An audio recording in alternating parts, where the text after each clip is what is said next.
Hmm. All right, it's recording now. Brilliant. Guys, wait, I will share a Google Drive document with you to write All right. student Those numbers. Exactly. And name and surnames, of course. Don't write chat, please. Wait. Yeah, everyone who's here for GE points, just go to that Google Doc real quick and just write your name and student number, and all the points in the world shall be given to you. Deniz Bildireci just joined. Welcome, Deniz. Ece.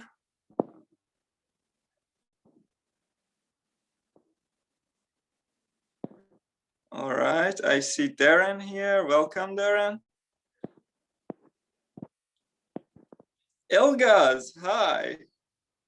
Nice to see you. Hello. Nice to see you too. Yeah, hi. Brilliant. And Marjam and Larissa. All righty. So, just a couple of house rules, not rules, suggestions. We want to make it as natural as possible. Usually, of course, these things are done in person, and for the performers, it's really important to get some feedback. And in person, people laugh, but because we're on Zoom, we don't have that luxury. So it'd be really helpful for you guys to leave your cameras open. Of course, it's not mandatory, but I highly recommend it. That way, the performer will know if they're doing well, you know. Otherwise, I may be just talking here and everyone's looking at the watches. They're like, God, I'm spending my Saturday evening on this, and I would not know. So it'd be really appreciated if you guys could do that. Also, another tip, pin the performer on the bottom left, top left. I think you could click on the options menu and pin the performer, because it's also encouraged that everybody leave their microphone on, so people would hear each other laughing and make the whole experience more interactive, and that way the screen wouldn't keep switching. So cameras open, mic open preferably, and pin. Of course, you don't have to, it's just strongly recommended. With that, I think we could go ahead and get started. We have 54 participants right now. Welcome to everyone who's new. All righty, let's do this.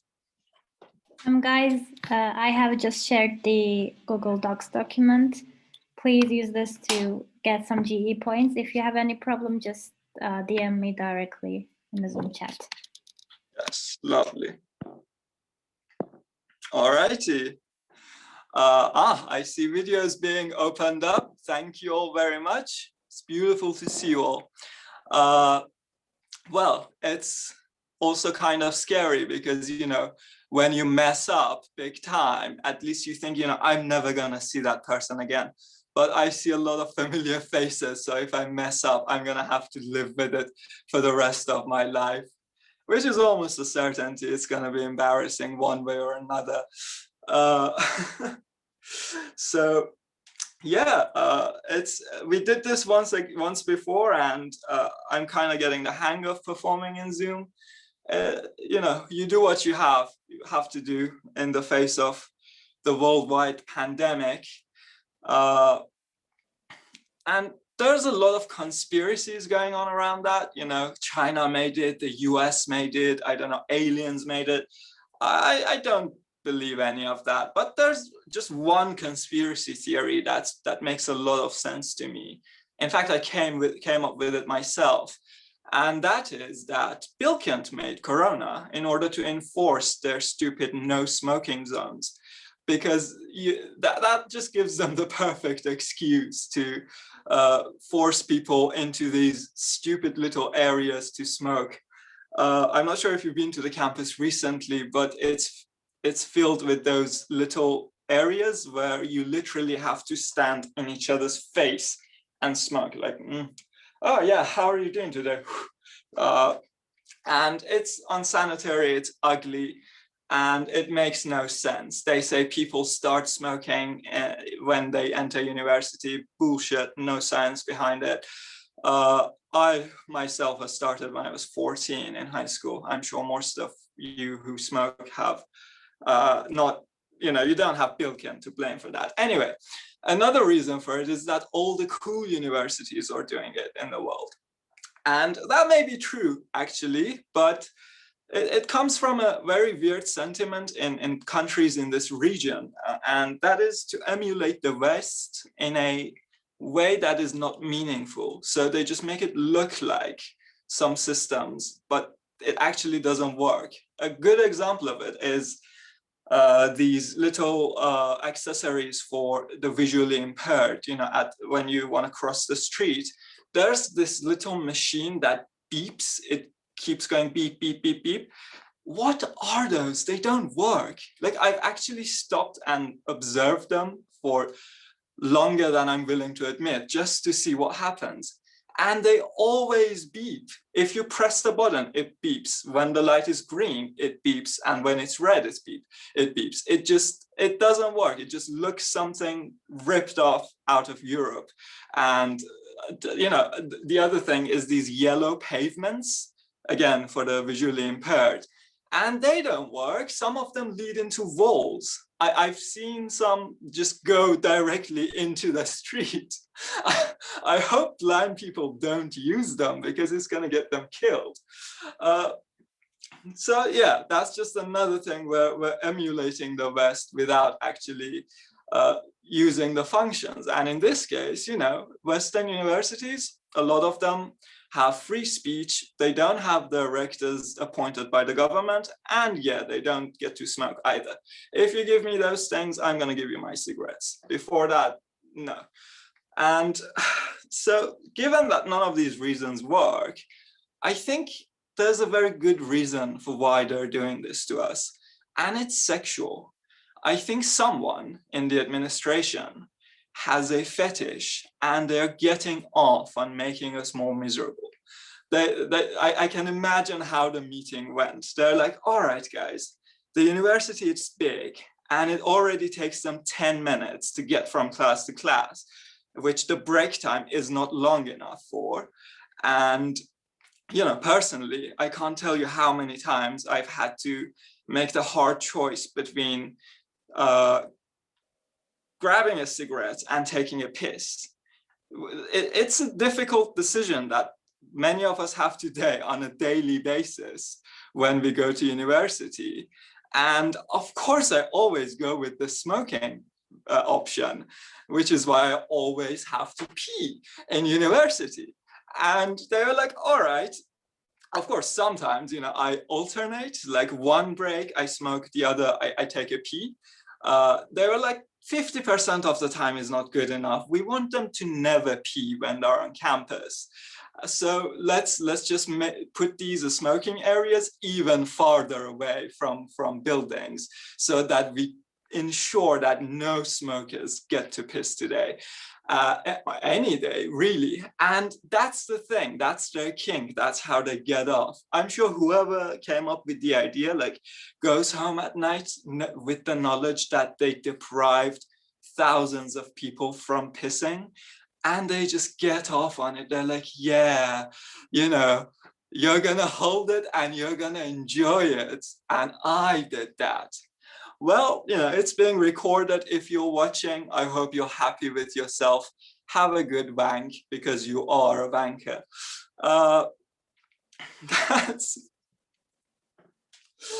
That took a weird turn. I'm sorry. I don't know how we got there. I don't have a pee fetish. I need to clarify.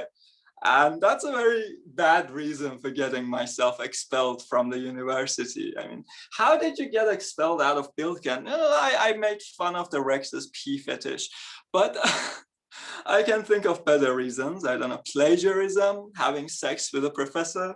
That's another kink that I never understood. I mean, don't get me wrong, I love kinks. I would love to have a thing for a professor.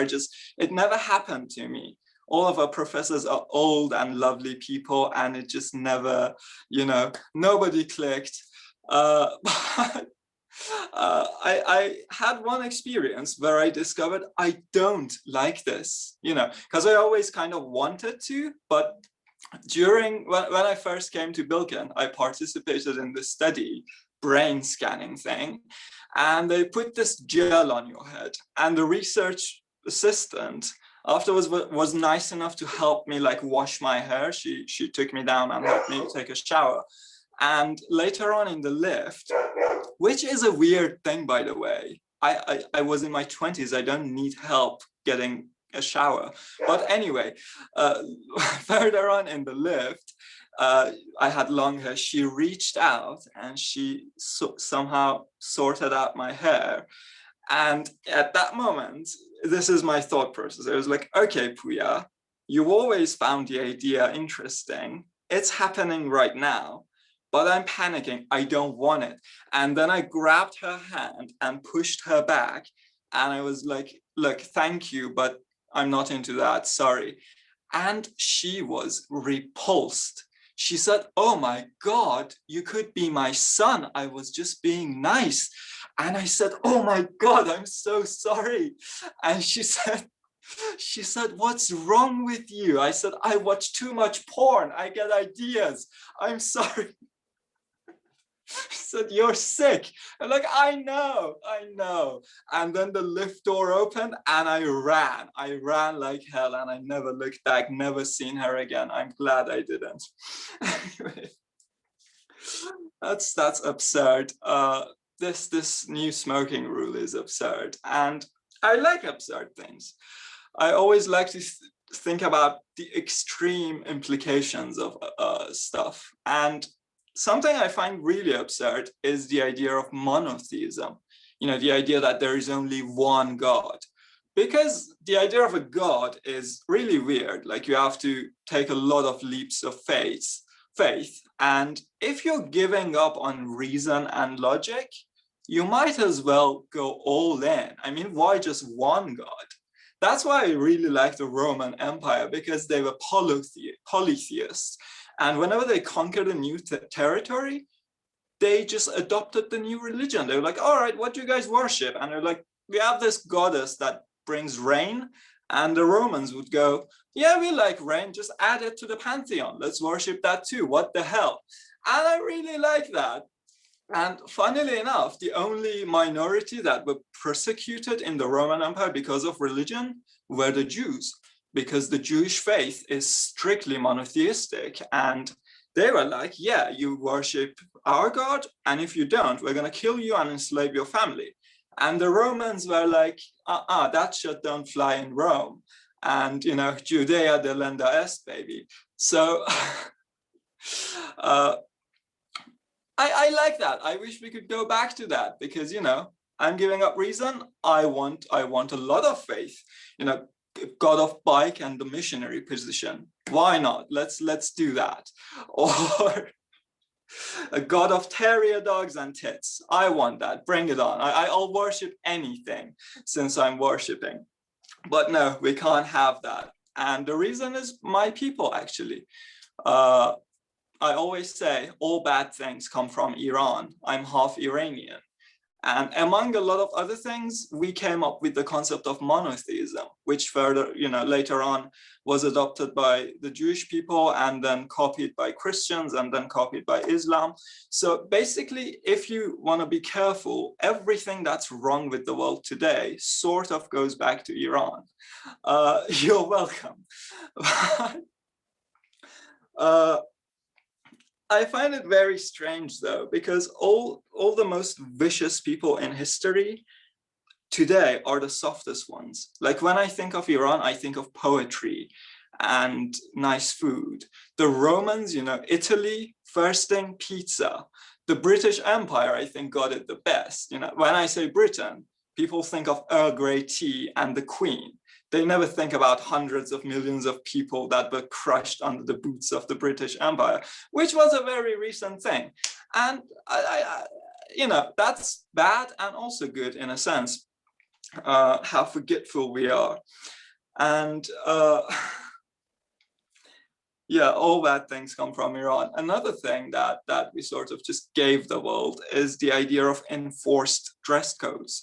I mean, I respect anyone's choice of dress, however they wish to go about it. But the idea of the state telling you that you should cover your hair or body.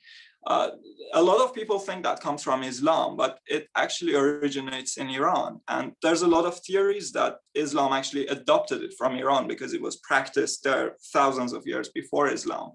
And it is still today. And we had such a thing for dress codes. And, you know, fun historical fact, when Iran conquered Egypt for the first time, we did that a couple of times actually. The first time around, the bodies that were found on the battle sites, the Iranian bodies had their skulls dissolved away, but the Egyptian bodies had their skulls intact. And they figured out that all the Iranians had vitamin D deficiency because they never got enough sunlight.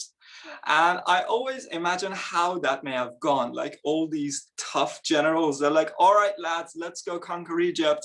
And the soldiers go, oh, it's too sunny. My skin will get hurt. And the general goes, just put on a hat. Come on. So it's really paradoxical how soft my people are, and at the same time how vicious they were. The sport marathon running, that it gets its name from a city of Marathon. When the Iranians landed, some poor soldier ran for 40 miles without stop, pissing himself with fear in order to warn the other cities. And you know, when he arrived, he was like, the Iranians, they're here, thousands of them, and they all have such soft skins. Oh my God, oh my gods. And the others were like, all right, how many? Do they have ships? Should we call the Navy? It's like, I don't know, I was too distracted by the velvety hands. It's like crystals. But yeah, they sort of managed to remain both soft and hard, ironically. Anyway, yeah, I'm always late for classes and I always have to pee when I'm on campus. A very embarrassing thing that happened to me, again, it was during my first days in Bilkent. I was walking with my friend towards the library, and this guy zooms past us on an electric tricycle, which was the coolest thing I've ever seen. It made no sound. He just zoomed past, and I looked at my friend. I'm like, this is what I need. This way I won't be late to class and I will get to smoke. And I was so excited, I was practically screaming. I was like pointing and saying, I want that. I want one of those. Good for you, mate. And my friend said, shut up, he's disabled. And I froze. My heart was pounding. At that point, everyone was looking because I was making a scene. I was like, damn, that's cool. I want one of those. And then I was blushed and cold sweat was on my face. I told my friend, why did you allow me to make that scene? Couldn't you speak sooner? And she said, I actually know the guy. I think he's deaf too. And I just exploded at that, which is the most inappropriate thing I've ever done. There's nothing funny about disability, but I just couldn't help myself. And I have this thing, when I laugh, I go limp. So I literally fell on the ground in front of the library, screaming with laughter. And yeah, that's my most embarrassing story in Bilkent. But there's nothing funny about physical or other disabilities because you have no control over it. Nothing that you can't control should be a measure of judging you, except one thing, which is your name, because we don't have control over our names. Parents name you. But if you have a stupid name, you have the rest of your life to change it. So whoever you meet that has a silly name, it's on them. They should be made fun of because they could change it anytime. Oh, your name isn't stupid, Farooq, and you can change it. So I came across this really weird name the other day, Trinity. It's a girl's name in English, which I find absurd. I mean, why a name in the first place, and why a girl's name? Trinity refers to God, Jesus, and the Holy Spirit in the Christian faith. None of them are girls. You have a virgin Jew, a literal Old Testament deity, and a creepy ghost. And none of them are girls. So why should the collective term to refer to them be a girl's name? Imagine like there's a band of 3 dudes called, I don't know, lizard hunting sex machines. And I really love them. I'm really into their music. So I named my daughter Lizard Hunting Sex Machines. Can you imagine her life? Like if she ends up winning the Nobel Prize, they'll be like, ladies and gentlemen, it is my privilege to welcome onto the stage Miss Lizard Hunting Sex Machines. And I don't know, just change it. If you don't like your name, change it. It's very much within your power.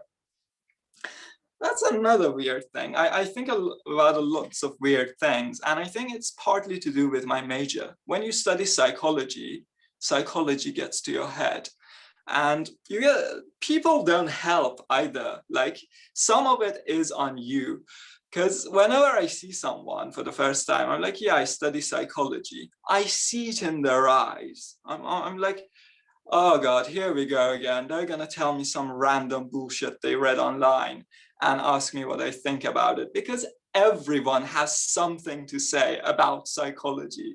And you don't get that with other disciplines. You know, when you meet an economist, you don't go, yeah, last night on BuzzFeed, I read this fascinating thing about market forces and, you know, labor division.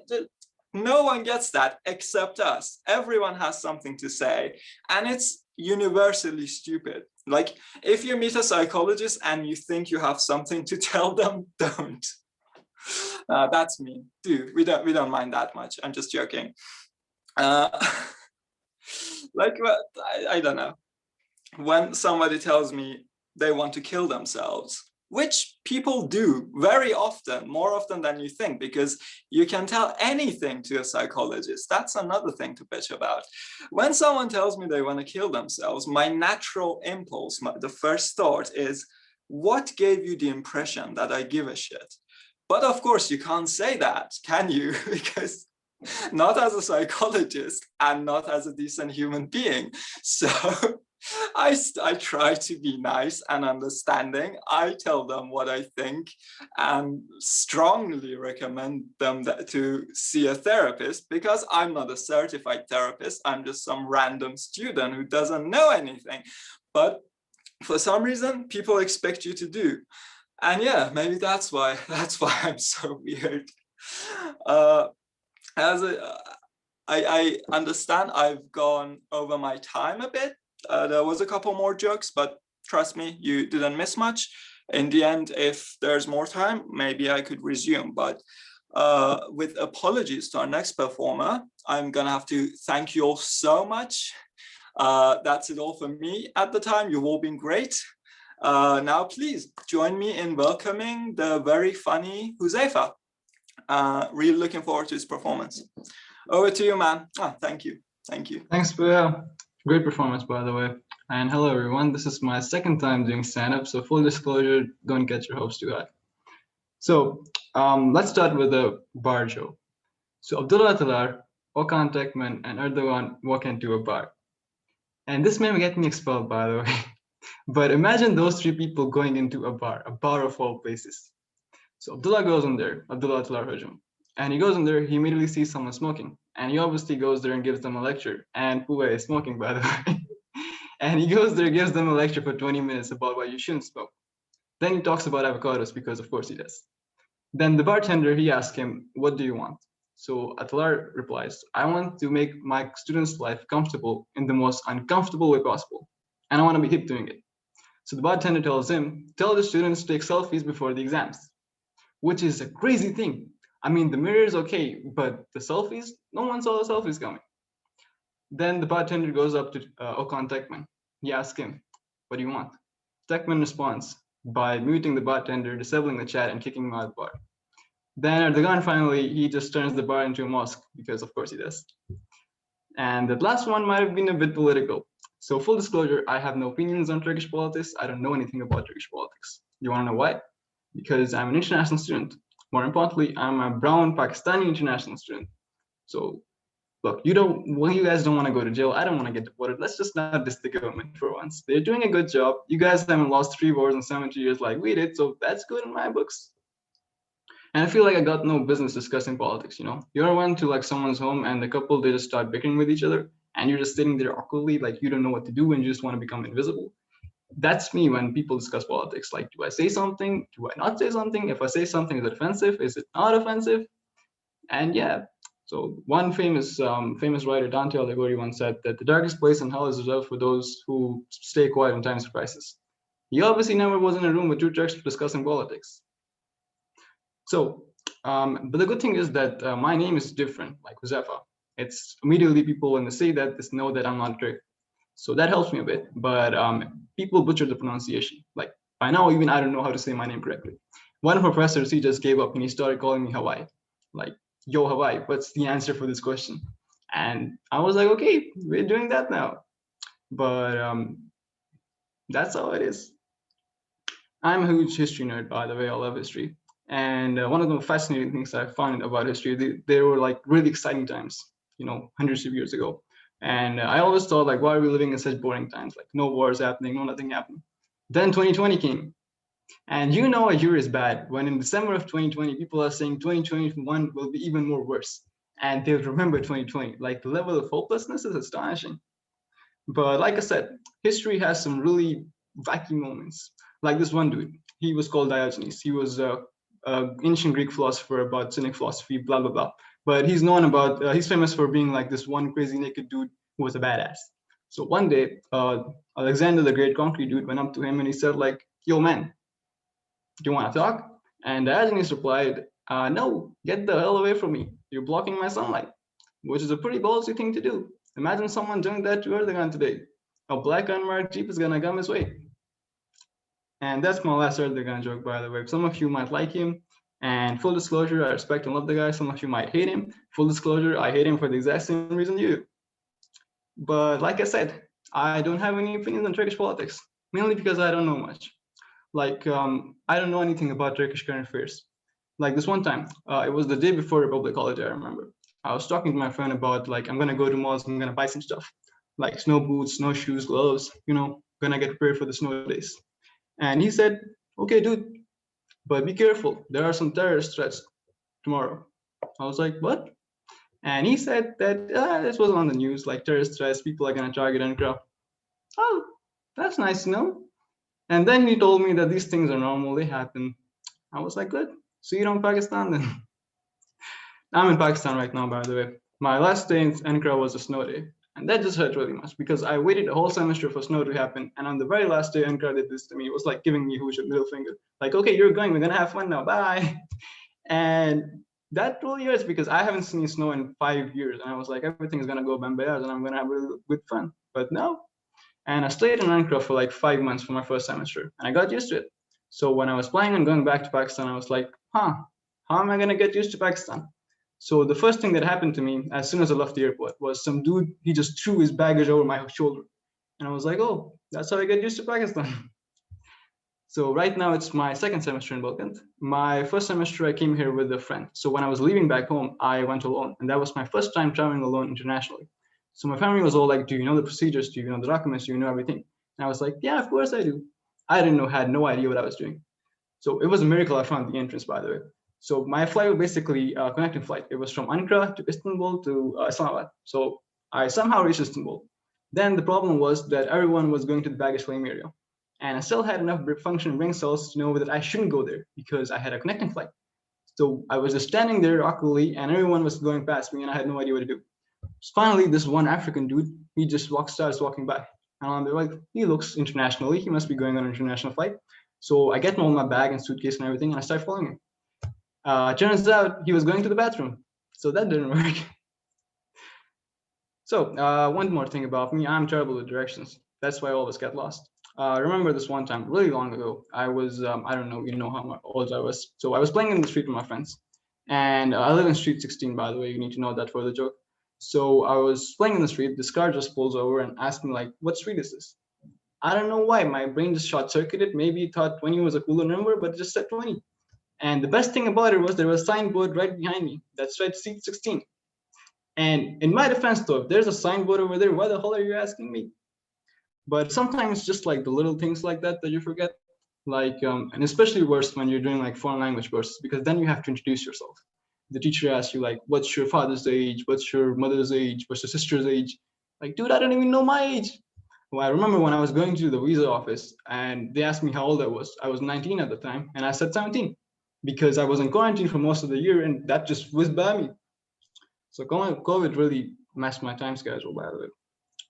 But back to the whole the direction thingy, I got lost on campus a lot too. So I remember whenever I went to Bilkent Center, every time I came back, I always got lost. But thankfully, people are really nice because when they see this guy who's crossing the street like 10 times in a row and he has no idea what he's doing, they just give him a lift. So that's really helpful because if they don't, I'll probably end up in a bathroom somewhere.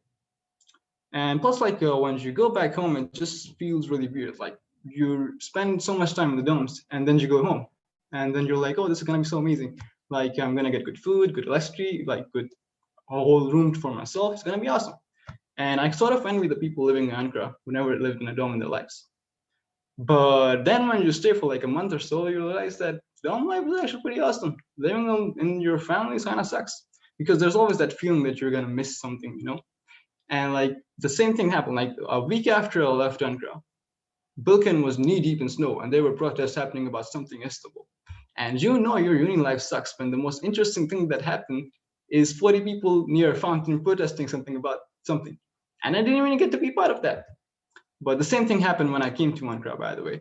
A week later in Islamabad, some dude got shot in the court and there were protests all over the city. And peaceful protests, of course, by our standards at least.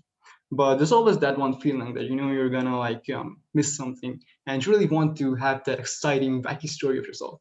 For example, one of my teachers, my high school teachers, 30-ish years ago, Pakistan had this idea to like stockpile a bunch of missiles in a densely populated area, which is a brilliant idea. We should try that in Bilkent someday. But what happened when everything went complete, and my sister, my teacher, he was walking home, and a missile just flew over his head and exploded 80 meters away from him, which is awesome, by the way. Like, imagine telling that to your students. Even 30 years later, they're gonna be like, wow. And I want something like that to happen to me. Like, I'm living in a dangerous country. I should at least have experiences like that, you know? But no, like, if someone asks me, hey, is life in Pakistan dangerous? I'm like, no, it's kind of boring. It's like I'm ruining our country's reputation. If things keep going on like this, I might need to, we might need to resort to some extreme measures. We might have to do some plane and tower shenanigans again. But that's it. That's all I have for now. And thank you all for listening. Have a nice day. Have a nice day. Sorry. Wow. Thank you so much, Huzaifa. You're welcome. Always. That was brilliant. Yeah. Thank you. Let's give him a round of applause. All righty. Now is the exciting part of the event because we're gonna leave the floor up to you guys. We call this the comedy event, not the stand-up comedy event, for a very good reason. And that is because our definition is very broad. Right now is your turn to share anything. It might be a joke you find particularly funny, some random story that you'd like to share with everyone else, or yes, even a pun. We really don't mind, and we want this to be as interactive as possible because let's face it, we all need a smile these days. So with that, I'm gonna turn it to you, and you could raise your hand literally or virtually, and I'll get to you one by one, and we can't wait to hear what you have to say. Let's see.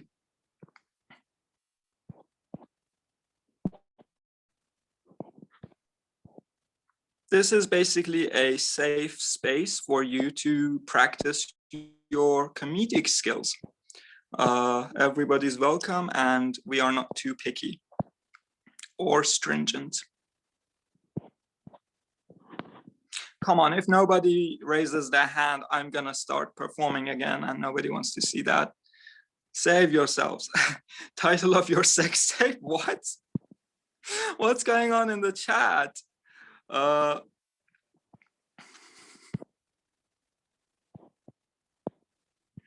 We're still on about somebody's name.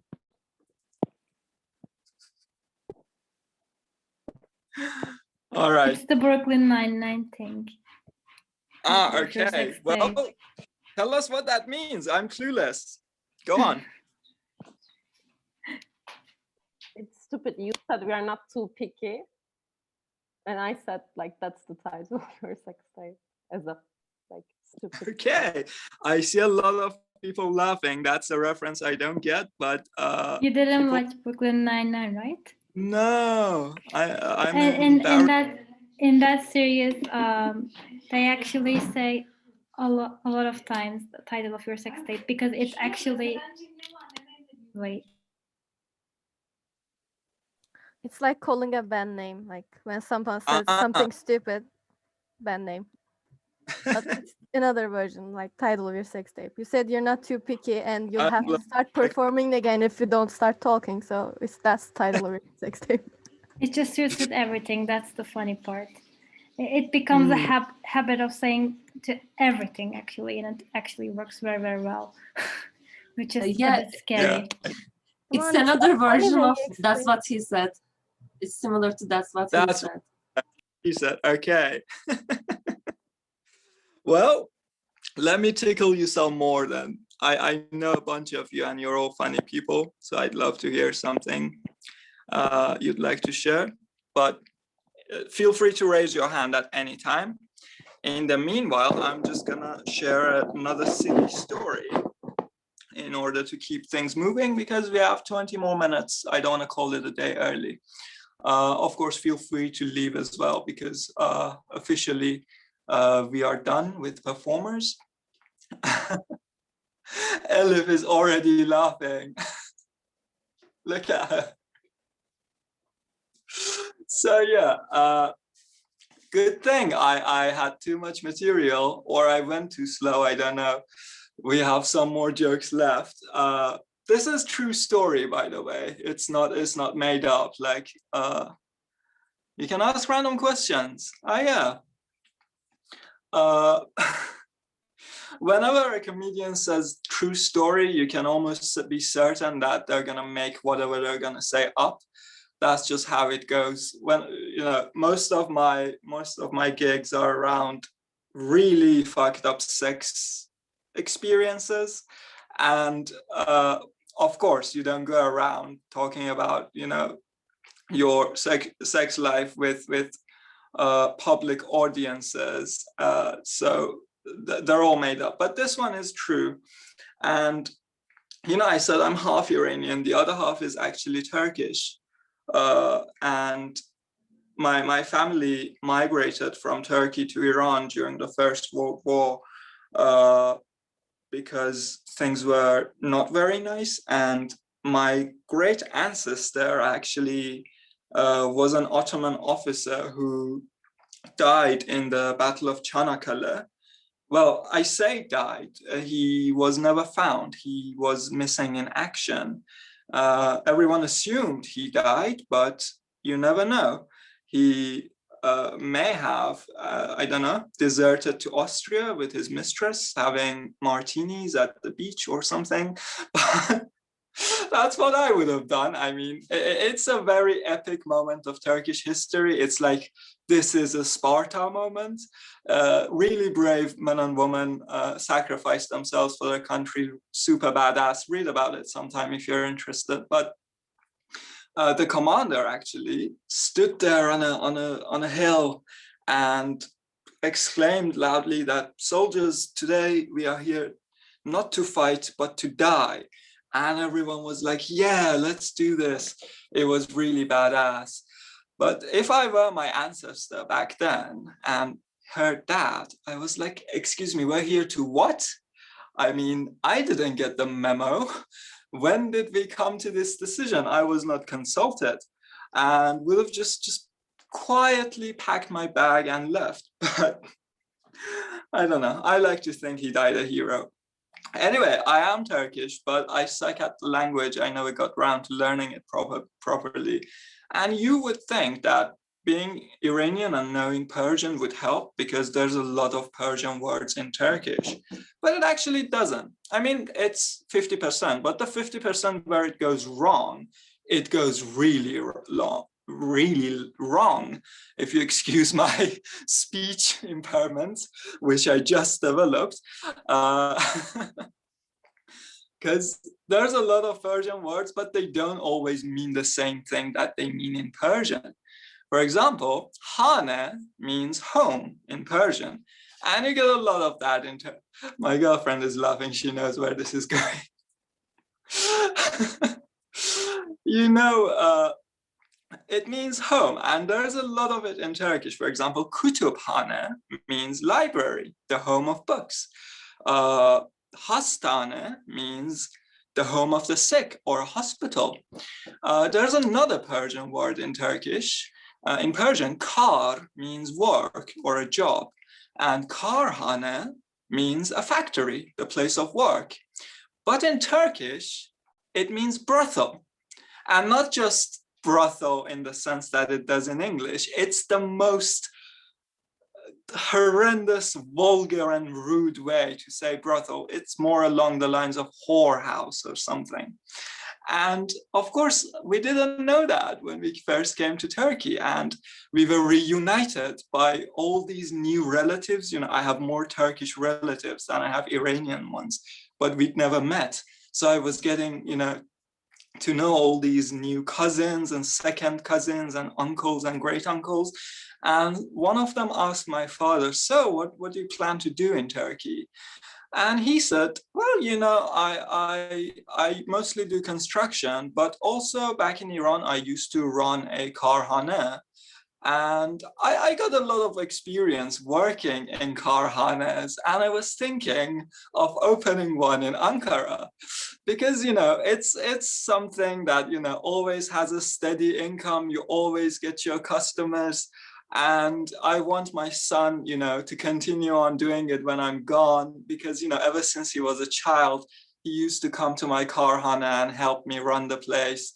And it's sort of a family tradition, you see. We are the proprietors of karhanes. And the look on their faces, they were horrified.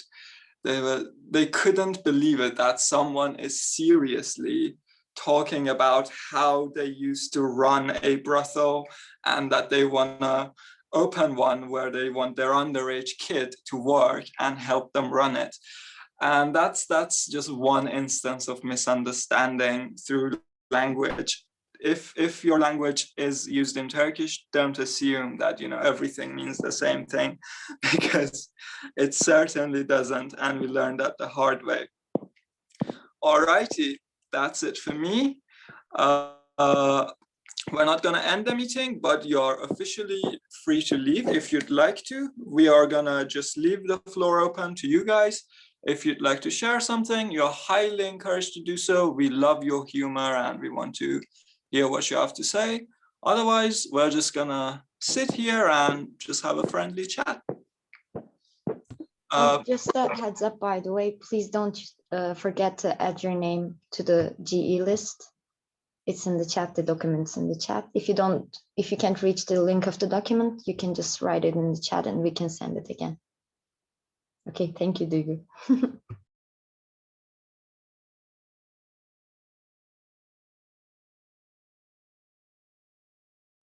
I don't have a joke myself, but I can recommend these jokes. Oh, Farooq, you are the best. All right, I'm gonna pick on people now. Marjam, you're a funny guy. And I see Iram and Iram, as well as Onur.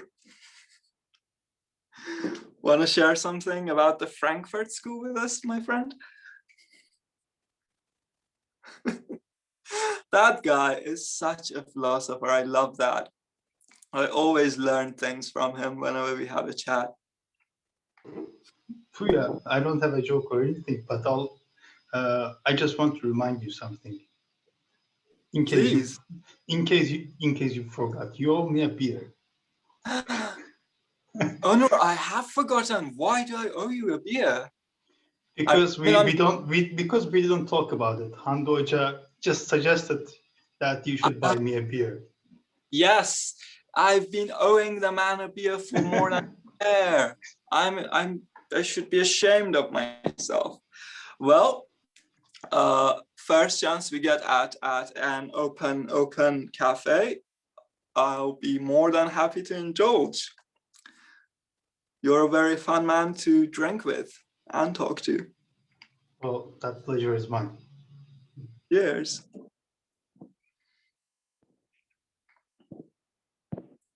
Well, you know, we have so many people with their cameras off. I think they just entered the event for GE points and just left. They don't know we're done. That's why they're staying. They think something's going on. Aicha, you are funny. Come on. Which Aicha is it? I have been thinking about a pun to say, but I cannot just remember a thing. Does this happen to everyone? Like, Yeah. I'm not talented, no. But these things escape you when you need them. And yeah. I have no idea how professional comedians do it because, you know, I'm not sure if you noticed, but I was cheating the whole time. I have no on my jokes. When you're in that position where you have to just come up with things, everything just escapes you. It evaporates. It's like you say, I know French, and they say, oh, can you speak a bit? And then you forgot the whole language. That happened to me once. I was like, yeah, I am studying It French. happens to me always. The person just said something really long in French, and I looked at them like an idiot. I was like, yeah, I'm studying, but you know, I'm not Voltaire yet. Sorry. What's going on in the chat?